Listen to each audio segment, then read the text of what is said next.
It promised a land of safety and peace. But the Zionist dream became a Palestinian nightmare. Is Zionism still about the right to self-determination? Or is even its liberal variety just a form of colonialism? Today, Israel takes pride in saying it's the only democracy in the region. But for Palestinians living on both sides of the wall, things look very different. I'm Mehdi Hasan, and I've come here to the Oxford Union to go head-to-head with Shlomo Ben Ami, the former foreign minister of Israel. One of the most influential voices on the Israeli left, he came close to ending the conflict in 2001, but failed. Today, I'll challenge him on whether liberal Zionism is compatible with liberal democracy and whether it can ever produce a just settlement for the Palestinians. I'll also be joined by three experts tonight who will share their perspectives. Renowned Israeli historian Professor Avi Shlaim, Paul Charney, chairman of the Zionist Federation of Great Britain, and Diana Buttu, a Palestinian lawyer and former PLO legal advisor.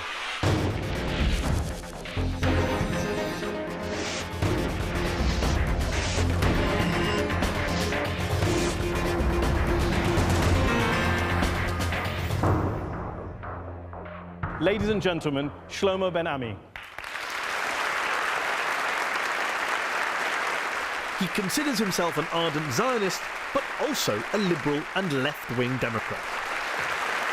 Thanks, Shlomo, for coming. Thanks so much.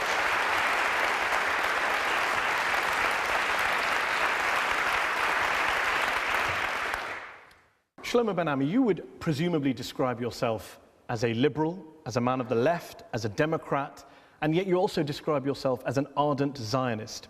Is it possible to be both a liberal and a Zionist? Of course it is possible. I would refer you to the initial Declaration of Independence of the State of Israel, where it says that this is about the ingathering of the exiles based on ancestral certificates of belonging, but one that is also respectful of the rights of minorities, ethnic groups, religions, gender. And I would add to it the definition that the founder of Zionism, Herzl, gave at the time, that this is about the creation of a Jewish state based on the laws of the nations.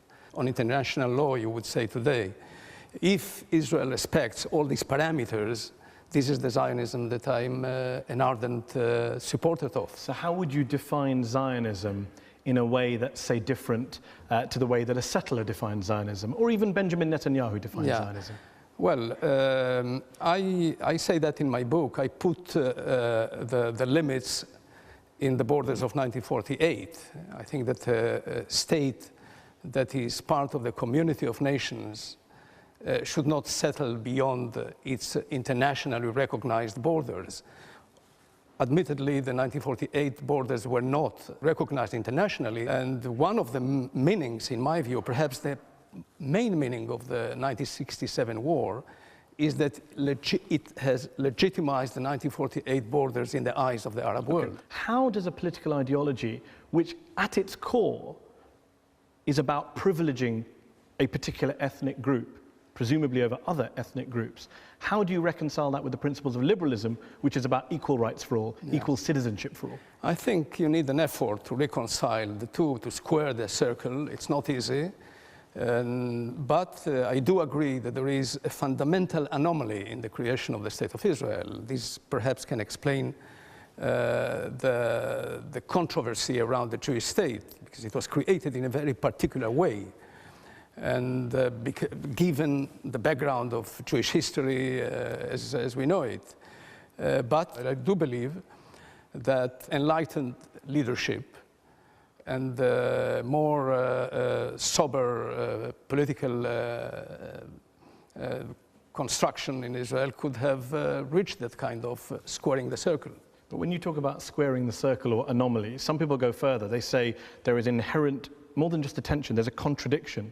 When you talk of being a Jewish and democratic state, it's like talking about hot ice. It's a contradiction in terms, it's an oxymoron. No, it is not an oxymoron. I mean, you can be a Jewish state where the Jews are a majority, but is fully, unconditionally respectful of the minorities.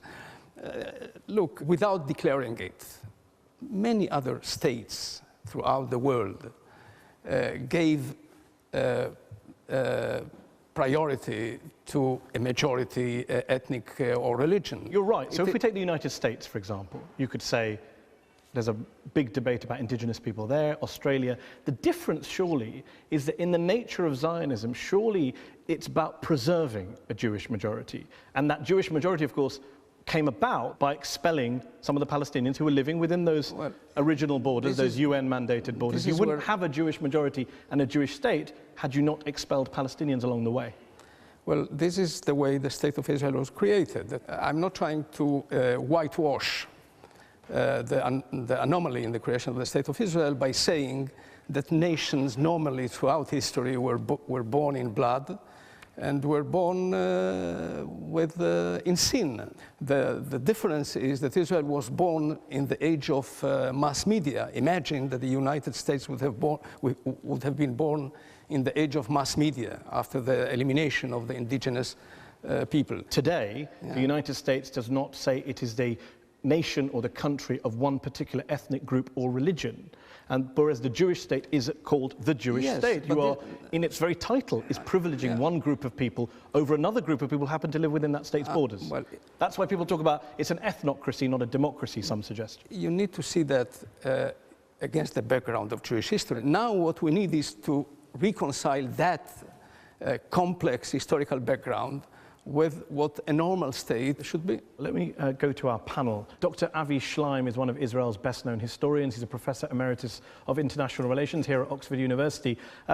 Professor Shlaim, do you think there's a contradiction inherent within the Zionist project?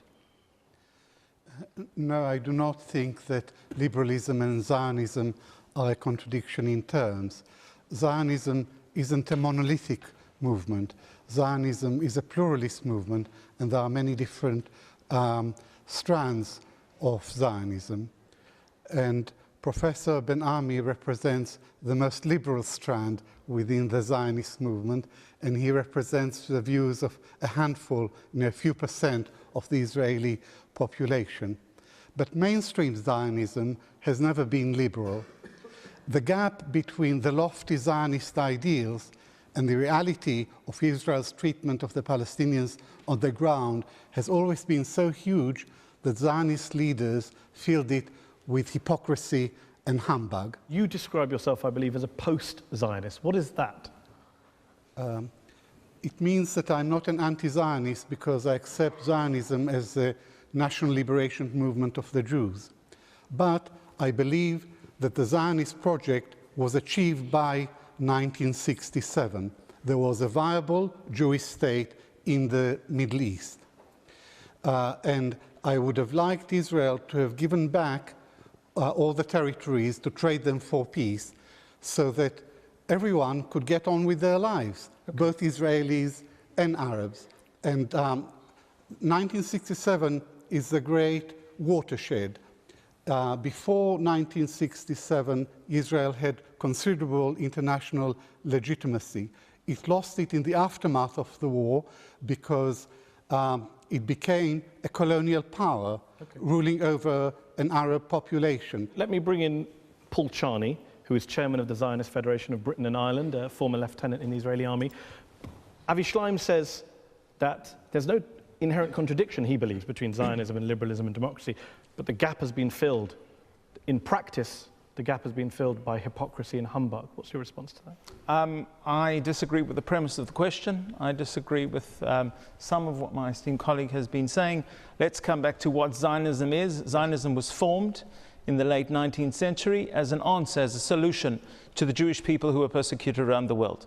The world itself defined Zionism by telling the Jewish people, no matter where you live, at any point of history, at any time, you are not safe.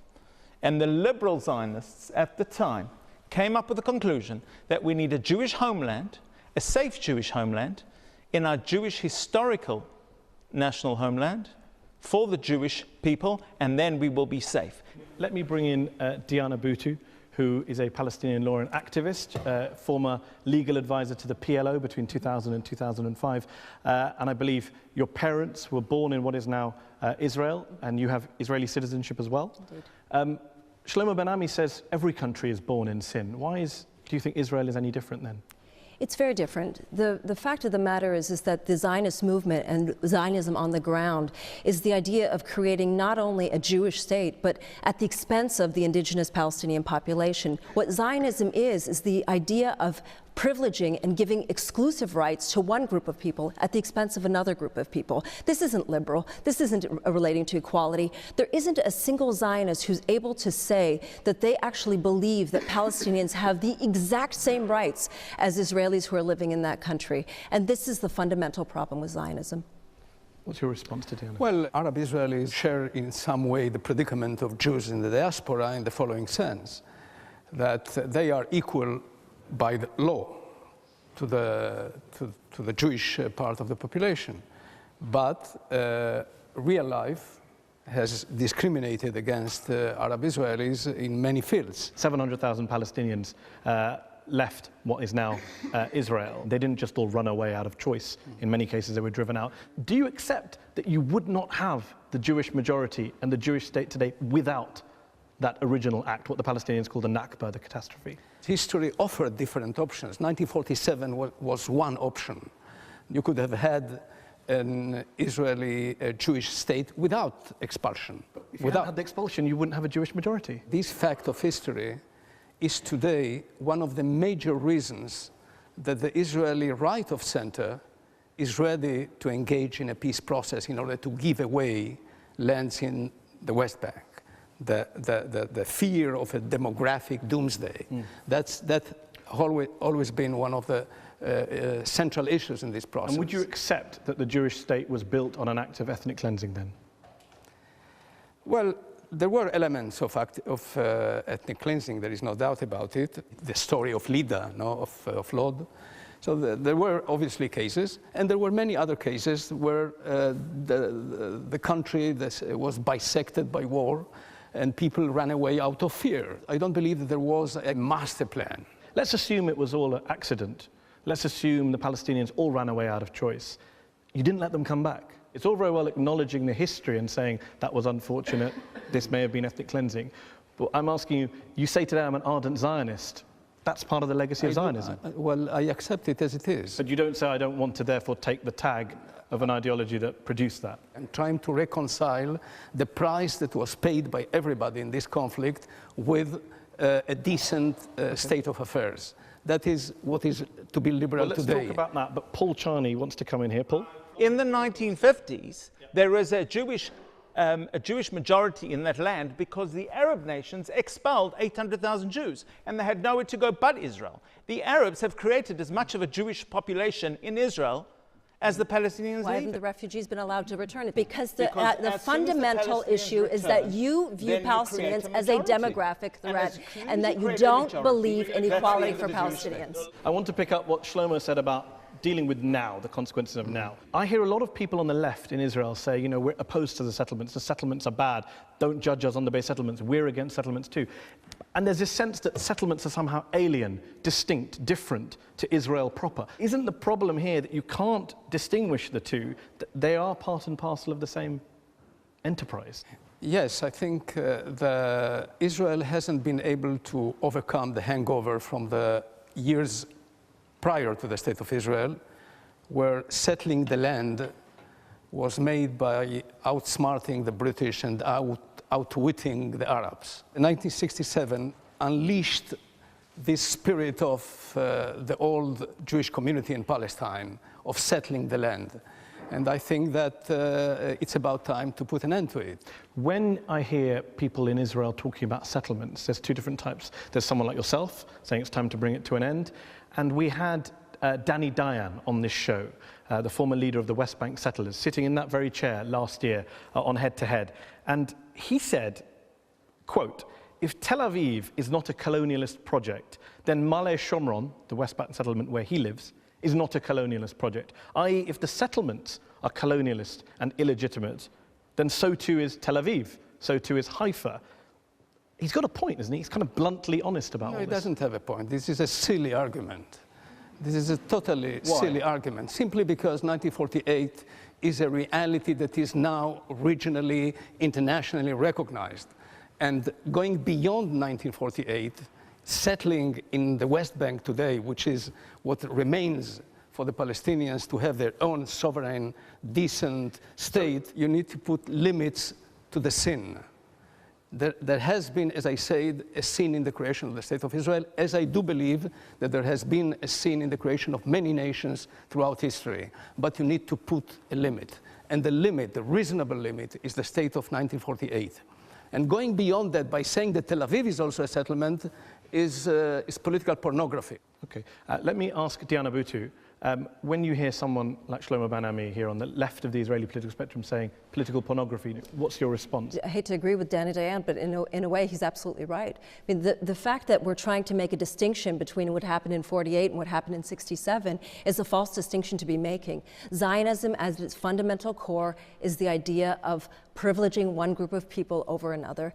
And the way that they created a Zionist state in the first place was to expel millions, hundreds of thousands, now millions of Palestinian refugees, including my family. And the way that you create a bigger Zionist state is to do the exact same process. I think that it's important to keep in mind that between the period of 1948 and 1967, which people are sort of trying to idealize as being the great years of Israel, there were Palestinians who were citizens of that state, were living under military rule. Let me just ask you this. In the past 60 years, roughly 700 Jewish communities have been established inside the 1967 borders. Do you know how many have been established for Arab citizens? I guess none. Well, seven. Seven. Yeah. So when you see a statistic like that, how can you say that this is a country which treats its Arab citizens and its Jewish citizens equally? I said equal according to the law, not reality. I said it very clearly. And this is one major assignment that the State of Israel still has. That is to turn this equality according to the law into a reality, a social and political law. From the very beginning, there have been laws discriminating against Palestinians living in Israel. I'm not going to be the advocate of these policies. These are the policies upon which the State of Israel was built. Israel is driven by a paranoia with regard to the Arab world. The dilemma of the Arab Israelis is of a people whose people is at war with its state. And this is a very, very odd condition that you don't find among other nations. And therefore, everything that happens is conditioned by these contradictions that are inherent in the creation of the State of Israel. Could a Palestinian ever be Prime Minister of Israel? Well, history will tell. If you had a Palestinian Prime Minister, then why call yourself a Jewish state? Because the state so far has this preoccupation with being the refuge, of being the shelter of the Jews, given the historical background. We have a particular history, and the Jewish state, its formation, its constitution, has much to do with this burden of history. I don't think anyone would dispute the burden, the suffering, the persecution. That's not what's at stake. I think the issue is that the right to self-determination of Jews came at the expense of the equal rights of other people and continues to come at the expense of other people. And this is, as I say, this is the assignment of liberal Zionists, to try and put an end to this and put a limit to this inequality. Peace with the Palestinians would be a major step towards such a goal. You would accept, surely, at the very minimum, what we've just discussed, that Arabs are discriminated against legally in an institutionalized fashion. They are, but less and less. I think Israel is making headway in reconciling itself with its Arab minority. Let's ask our panel, Paul Charney. You would accept that Arab citizens of Israel are treated differently to Jewish citizens of Israel? Let's look at it this way. There was no Palestinian liberation movement in the West Bank prior to 1967. That's not the question I asked. Do you accept that Arab citizens in Israel are treated differently to Jewish citizens in Israel? I accept that Israel has some way to go for all its citizens to be 100% equal in its society, not in the law, but in the society, and that takes time. What does that mean, not in the law? That means that just in every democratic society around the world, minorities are treated in some circumstances differently to the majorities, including this country here. Really? In this country, people are treated as an ethnic group, are defined as an ethnic group and treated differently. You will see parties like the BNP talk about different races and different So you're comparing minorities. Israel to the British National Party, a far-right fascist party. I'm comparing Israel to a conglomerate of democratic parties just like the UK. Okay. Let me ask Avi Shlaim to respond to that. I'd like to disagree with Professor Ben Ami when he says that Israel is less and less discriminatory. I think that's the exact opposite of the truth, because ever since the breakdown of the Camp David conference summit, Israel has been moving further and further to the right. And today we have a prime minister who embodies the most right-wing, xenophobic, exclusivist, and racist brand of Zionism. And his government is an extremely chauvinistic government, which not only is opposed to any withdrawal on the West Bank, in other words, it's opposed to peace with the Palestinians, but it's also increasingly discriminatory towards the Arab minority within Israel. Diana Buttu, what do you make of the argument from liberal Zionists, not so liberal Zionists, that everyone inside of Israel is treated equally by the law, if not in practice? Absolute rubbish. First and foremost, I think it's important to go through some of the laws just so that people get a flavor of what these laws are about. First of all, immigration issues. My family hails from a town that is in the Galilee, and they were ethnically cleansed from their homes in 1948, have never been allowed to return back, even though they themselves are citizens of the State of Israel. Were considered present absentees. My family, some of whom actually fled to other Arab countries, including Jordan, have never been allowed to return to their home inside what is present-day Israel, but for one reason and only one reason, because they're not Jewish. Another law that the Knesset has recently passed is a law that allows communities to be able to discriminate against people who decide to move into those areas. So, for example, if you are Arab, there are communities that are specifically designed to weed you out because they don't want any Palestinians living amongst them. It's true, that's a reality, and it is not a reality that should be condoned. They come from something which is inherent in a movement that wants demographic majority. The same drive that will eventually bring about the creation of a Palestinian state, simply because this drive to be a Jewish majority is what will prevent the annexation of the West Bank. Just to come back to my earlier question, because this is the key here, you don't accept that your definition, which you'd use the phrase demographic and demographic drive and demographic majority, is a definition of an ideology that doesn't match most other political ideologies. It is the result of Jewish history that brings us to want to have a Jewish majority. If it continues to be preserved and a limit is not put to it, it becomes racism, and this is exactly what people like myself and many others would like to put an end to. We're going to take a break now. In part two, I want to talk to you about the peace negotiations that you engaged in when you were Foreign Minister of Israel, slightly over a decade ago. And we're also going to be talking to our audience here at the Oxford Union. So stay tuned for part two of Head to Head with Shlomo Ben Ami.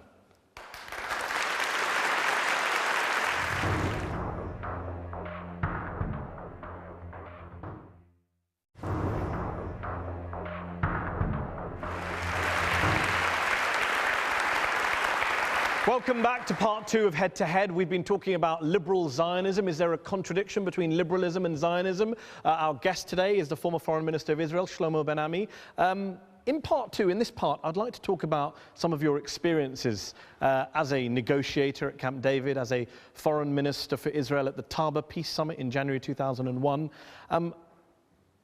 We're always talking about the peace process, quote-unquote peace process. And what I wanted to ask is whether this process was all ultimately a waste of time, because 2 decades later, we talked about settlements in part one, the number of settlements doubled during that time. The Palestinians still don't have a state, still haven't ended the occupation. There's still no peace in the Middle East.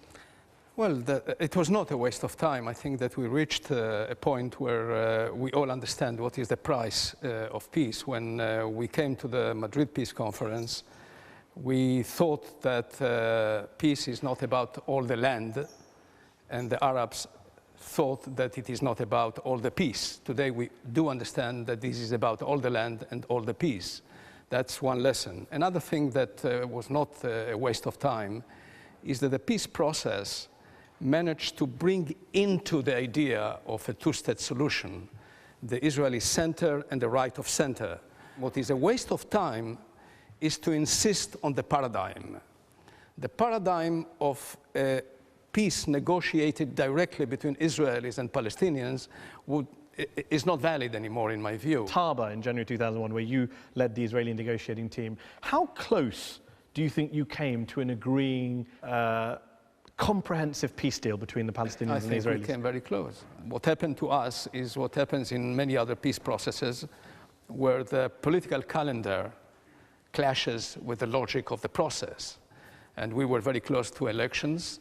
Arafat was unwilling to strike a deal with a moribund government.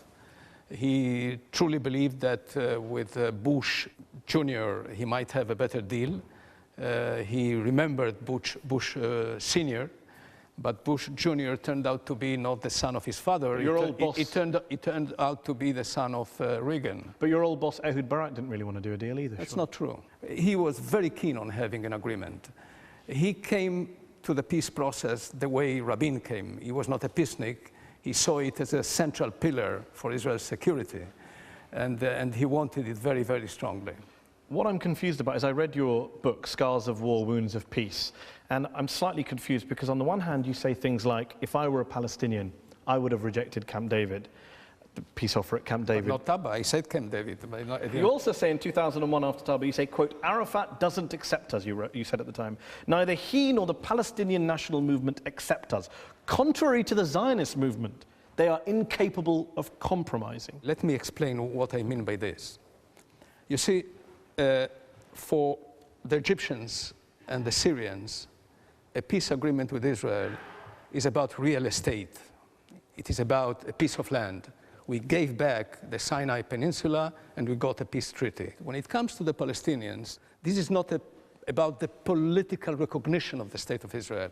It is about the moral recognition of the State of Israel. It goes into intangible, non-tangible issues. And for them, it is extremely difficult. I still don't have an answer if he did want a deal or he did not want a deal. And I'm saying that from a very, very favorable opinion to Arafat. You see, for him to recognize the State of Israel was to recognize this state that was born in sin. It was to confer to Israel a moral legitimacy, which is not the kind of legitimacy that the Egyptians were about to confer to us. They gave us political legitimacy. So that this is where, given the context of the Palestinian tragedy that has some sort of cosmic dimensions, all political solutions fell short of reconciling this tragedy. And this is where I see the difficulty of the Palestinians to reach a deal. Let me put some of your comments to our panel. Diana Buttu, you were obviously a legal advisor at the time when all this was going on. Were you incapable of compromise? Look, I was also present at Taba, and this is what compromise is in the Israeli mindset. They take the land, claim that it's theirs, and then they make concessions on land that doesn't actually belong to them. And this is the way that the Zionist movement is about. So at Taba didn't really differ very much from Camp David. The Israelis were still willing to take, you still wanted the Ariel block, you still wanted Ma'ale Adumim, you still wanted to take large swaths of Palestinian land. There was still no recognition that Palestinians have a right to return to their homeland. There was still no compensation that was going to be paid. It was still this idea of continual control over Palestinian lives. That's what concessions are in Israeli mindset. Paul Charney, if you were at Taba, would you have signed a deal, the kind of deal that Shlomo Ben Ami was talking about at the time? So long as Israelis can live in a secure, safe environment, I would be happy to sign the Taba deal. Paul privileges Israel's security. For him, what matters above everything else is Israel's security. He completely ignores Palestinian rights, both individual rights and collective rights. Now, the trouble with the Israeli concept of security is that Israel wants 100% security for itself, which means zero security for the Palestinians. And I would say that the American-sponsored peace process since 1991 is an exercise in futility, because it's all process and no peace. Benjamin Netanyahu pretends that he wants to negotiate with the Palestinians, but he keeps expanding Israeli settlements. So he's like a man who pretends to negotiate over the division of a pizza, and he keeps eating it. Okay. Shlomo Ben Ami. Avi Shlaim talked about all process, no peace. And a lot of people who were supporters of a peace process and a two-state solution along Oslo grounds, Camp David grounds, Taba grounds, now say it can't happen, it won't happen. And they would say that a one-state solution, a secular binational state of Palestinians and Jews living side by side, is the only option. You say, in your book and elsewhere, it's utterly unrealistic, it's nonsense. Others would say it's inevitable. If we go back to the demography question, I think that if the two-state solution doesn't work, you will see an Israeli unilateral withdrawal from the bulk of the West Bank, precisely because of the demographic issue. Why did Sharon disengage from Gaza and dismantle the settlements that he himself had created? Because of demography. Do you see Palestinians as a demographic threat to Israel? Do you use that language? It does not respond to the original plans of Zionism. What proportion of the Israeli population in an ideal world, in Shlomo Ben Ami's ideal, would be Palestinian? I don't, I mean, it's an important question. If you're going to talk about demography, how many Palestinians is too many?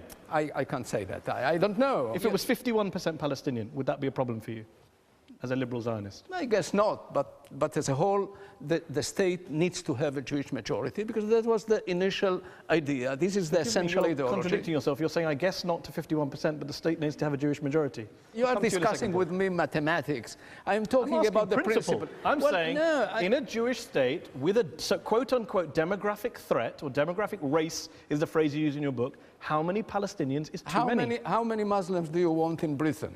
You're trying to turn Israel as a special case. It is a special case. Okay.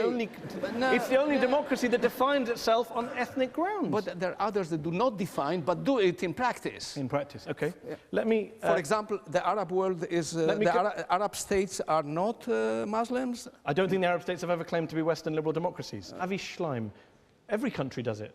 Well, we are talking about Israel, not about other countries. And Israel, within its pre-1967 borders, is a democracy, a flawed democracy. But Israel, plus the occupied territories, is most emphatically not a democracy. It's an ethnocracy where one ethnic group dominates over the other. And very quickly, are you a supporter of a two-state solution? Or do you think a one-state solution is now inevitable, or a unilateral withdrawal to All my life I supported a two-state solution, but now I believe that the two-state solution is dead. It's dead as a dodo. It's dead as the Oxford dodo, which you can see at the entrance to the Pitt Rivers Museum, not very far, not very far from here. It's dead. I think we get it. And Israeli governments destroyed the two-state solution, systematically destroyed the basis for a viable Palestinian state. Paul, how many Palestinians is too many in Israel today? Judaism and Jews are a fundamental part of the nationality, the national outlook of Israel. It's a fundamental part. And if you said in Britain today that you would open your borders to immigration from around the world, you would have riots on your hands. I ask you a question. Are Palestinians immigrants in their own land? Not just Palestinians. Israel will limit its immigration of any nation, of any people around. Paul, it's a very simple question. Are Palestinians immigrants in their own land? Non-Israelis, which is fundamentally part of Judaism, are limited in the amount of people that can come into Israel. This is precisely the face of Zionism, the fact that Israel comes to me and now I'm considered to be an immigrant to that country. This is precisely the ideology. The problem with Israel is that it views me either as a demographic threat or as a security threat. And if you look at Israel today, it already is one state. It's no longer a question of whether it's going to be one state. It is one state. The problem today is it's apartheid. That's what we're living under. Let me go to our audience now, who've been waiting very patiently. Okay, gentleman here waving his hand. Mr. Ben Ami, you may or may not have a right to a state, but why should we Palestinians have to suffer so that you have a state? How is that fair? And why I'm being denied my right to visit the village of my grandfather, which is only 10 kilometers to the east of Gaza. And let me remind the audience, the whole world, which has been under siege for the past 7 years by your government. Thank you. Well, I hope that this two-state solution at some point down the road will materialize, and we will have peace with the Palestinians, and we can visit peacefully Palestine, and Palestinians can visit peacefully Israel. What about the earlier part of his question, which was about statehood for the Jews came at the expense of Palestinians? How is that right? There's often the phrase used that the Palestinians are the Jews of the Jews. If this is what he says, and if these were the reality, then he is right. But there is a shared responsibility. There must be a shared responsibility why the Palestinians do not have their own state. We need to go back again to history and see why in 1947 it did not happen, why in 1937 it did not happen. The Palestinians were offered a state, never a perfect state, 3 times, and 3 times they rejected it. So this is part of the story. You cannot go into the movie, in the middle of the movie, and say, okay, this is what happens. You need to go to the origins. And in the origins, there were Israeli sins, and there were Palestinian political miscalculations and wrong decisions that brought them to this situation. And as a brilliant Palestinian scholar, Yazid Sayegh wrote, if this kind of decision-making by the Palestinian leadership persists, they might end, this is a Palestinian saying, like the Kurds, with a right cause, but with no solution. Just shared responsibility when political decisions need to be taken. Just very, very quickly, Avi Shlaim, you're here, you're famous for being one of the new historians. I'm just wondering what your take is in terms of apportioning blame for the fact that the Palestinians don't have a state today, or don't have justice. Whichever way you look at the creation of the State of Israel in 1948, it involved a monumental injustice to the Palestinians. Okay, let's take some more questions. I'm going to go back to the back. Who's got their hand up highest? Oh, that guy put his hand up very high. Thank you for this event. I'm not a Jewish or Palestinian, but as someone who's outside the conflict, it seems that as a liberal, you said you support international law, which includes not only ending the occupations and granting equal rights to Palestinian citizens of Israel, but also implementing UN 242, right? The right of return of the refugees in the diaspora. And so my question is, why shouldn't we boycott Israel, divest from Israel, impose sanctions on Israel until it meets that minimum standard of international law, ending the occupations, granting equal rights, and allowing the right of return? It worked in South African apartheid. Why shouldn't we apply the same strategy here? 242.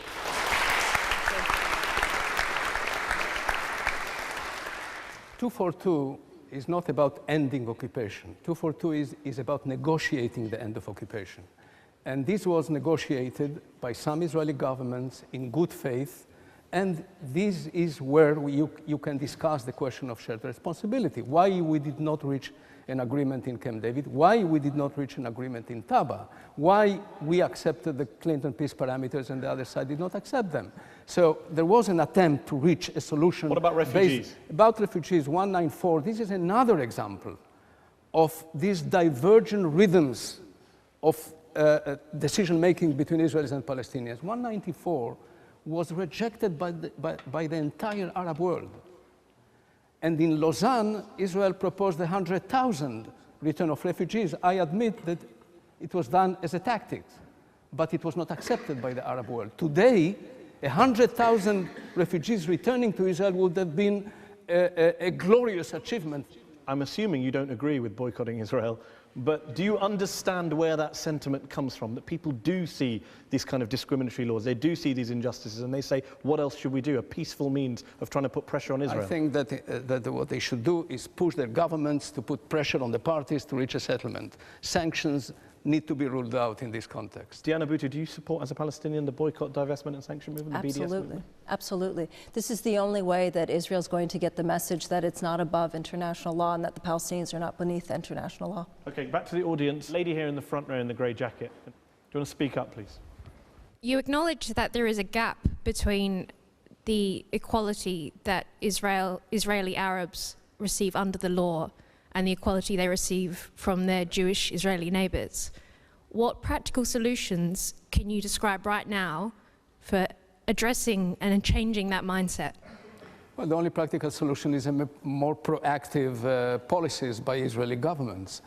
What strikes me in the behavior of Likud right now is this Tea Party emergence within Likud that goes against the initial philosophy of the Israeli right, because surprisingly, they always believed in a fair deal to the Palestinians. Okay, gentleman here in the tie on my right, third row back. Professor Ben Ami, you're talking about peace negotiations and two-state solution, but at the end of the day, negotiation, the devil is in the details. Can you envisage an Israel government that will meet the minimum requirement on issues like refugees, Jerusalem, even the swap of lands? And if I can take it further, the Arab initiative, the Saudi initiative, can you see any option for this to be revived? Is it valuable to revive it now, or it's all done and dead? I don't see an Israeli government in the foreseeable future that will meet the minimal requirements of the Palestinians for statehood. When we went to Taba, the negotiating team, which I headed, you cannot imagine in the Israeli political map a team more to the left. The Palestinians rejected also the Geneva Accords.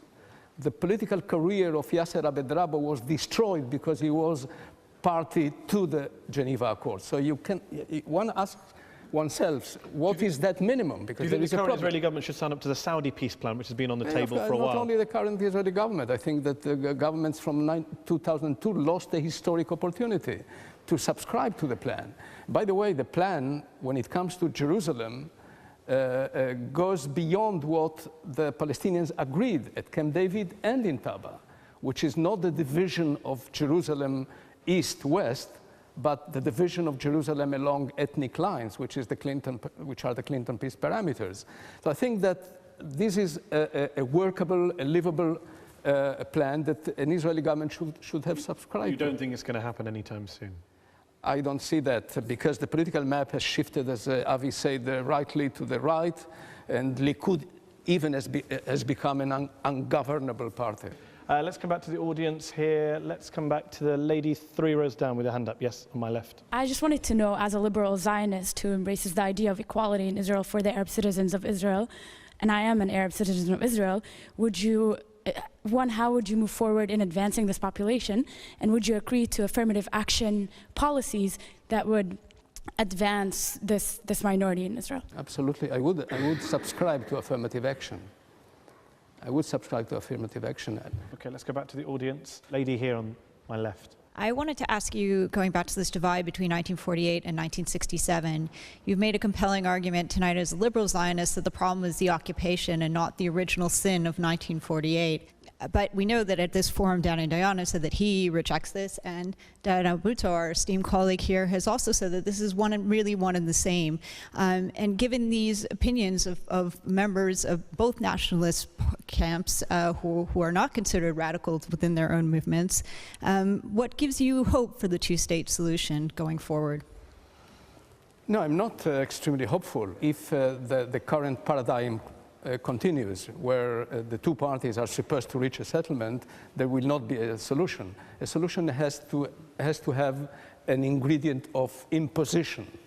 It has to come from the international community. What you need is a peace plan that would become the internationally accepted interpretation of 242. When you talk about hopefulness and what's going to happen with the Palestinian Israelis, I just want to read one quote to you that you said when you were on Democracy Now!, the American radio show a few years ago. You said that you support concessions, quote, not because I'm concerned with the future of the Palestinians or because I'm concerned with international law. It is because I define myself as an ardent Zionist that thinks the best for the Jews in Israel is that we abandon the territories. It's not because I'm concerned with the Palestinians. I want to be very clear about that. My question is, as a liberal, shouldn't you also be concerned about the Palestinians? It shouldn't just be a cynical exercise in saving Israel. I shifted in that particular answer, where is the core of my drive to reach a settlement, the fact that I think this is the best for the Jewish state, for all reasons, for political reasons, for international reasons, and for moral reasons, because there is a spillover of the practices that one exercises in the territories into the state of Israel. So I think that it includes everything. One last question for the gentleman who waited very patiently in the back. Dr. Ben Ami, does there come a point where Zionism, where the mistakes of war and the actions of extremism, the mistakes of war as you call them, when those destroy the moral ascendancy in your eyes of Zionism as an ideology? Well, Netanyahu is obsessed with absolute security, something that is utterly unrealistic. And in fact, this drive to have absolute, total security is not possible to implement. And therefore, you can see him insisting on a continuous presence of Israel in the Jordan Valley. Does a point come where you say, as a fellow Zionist to Benjamin Netanyahu on a different part of the spectrum, where you say, this project just doesn't, I can't sign up to it, I can't be an ardent Zionist anymore, given what things have happened in the names of Zionists? If he distorted the idea, it doesn't oblige me to abandon my credo. I mean, I think that this is his view. It's not a monolithic ideology. People gave it different interpretations, as in every other nation. Just before we finish, 13 years ago, you say you came very, very close to a peace deal at Taba. 13 years from now, what is that region going to look like? What's going to be happening in Israel and Palestine? What's your prediction? I think that Israel condemns itself to perdition if it doesn't reach a settlement whereby you will have a Palestinian state side by side with Israel. You have condensed this debate into the moral sphere. History is not a department of moral philosophy, not for the Israelis and not for any other nation in the planet. If you see that from a political and strategic perspective, I think that this is the end of the Jewish state. This is the end of the initial Zionist idea if we do not have a Palestinian state, morally, politically, strategically. For me, a Palestinian state is not the objective. For me, this is the instrument, the tool, the way to reconcile ourselves with the entirety of the Arab and Muslim world. And this is the strategic meaning of a Palestinian state. And this is why I want it. If it doesn't happen, what we will see is something similar to what Ariel Sharon did in Gaza, a unilateral withdrawal. Thank you very much, Dr. Shlomo Ben Ami, for joining us here on Head to Head. Thank you all for coming to the Oxford Union tonight. Thanks to our panel. And thanks to you all for watching at home. Head to Head will be back next week. Good night.